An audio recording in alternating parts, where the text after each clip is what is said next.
Hi hello வணக்கம். இப்போ என்ன பார்க்க போகிறோம்னா, இந்த ப்ளவுஸில் பின் நெக்கு வந்து இறங்குனா நம்ம எப்படி தைச்சா அந்த பின் நெக்கு வந்து அகலமாக இருக்கிறத சரி பண்ணலாம்ங்கிறத பார்ப்போம்.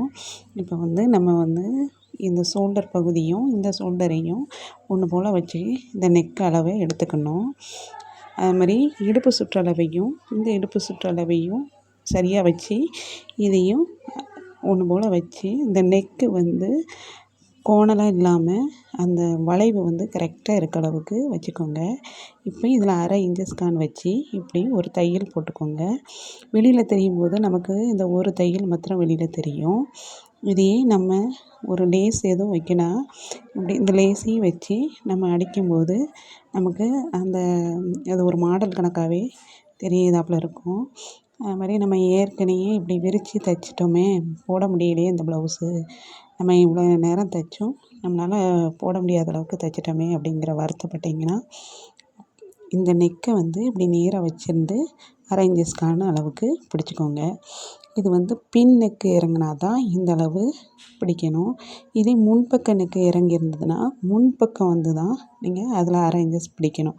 நீங்கள் முன்பக்க நெக்கு இறங்குது அப்படின்னு சொல்லி நீங்கள் பின்பக்கம் இப்படி அடிச்சிங்கன்னா அந்த ப்ளவுஸு போட முடியாத அளவுக்கு ஆயிரும். ரொம்ப இறுக்கி கொக்கி போட முடியாத அளவுக்கு ஆயிரும்.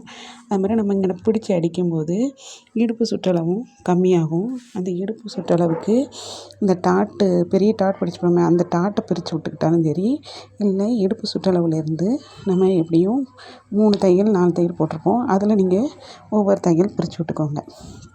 அப்படின்னா தான் இந்த ப்ளவுஸு போடுற அளவுக்கு இருக்கும்.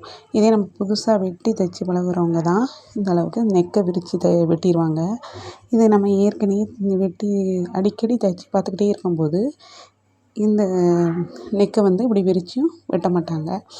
அப்படியே வெட்டியிருந்தாலும் நீங்கள் இது இப்படி நெக்கை வந்து நம்ம ஒரு 1/2 இன்ச்சஸ் அளவுக்கு பிடிச்சி அடித்து போட்டு பாருங்கள், ப்ளவுஸ் சரியாக இருக்கும்.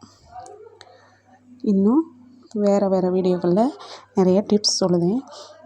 எங்கள் சேனலுக்கும் சப்ஸ்கிரைப் பண்ணுங்கள், கமெண்ட் பண்ணுங்கள், ஷேர் பண்ணுங்கள். நன்றி, வணக்கம்.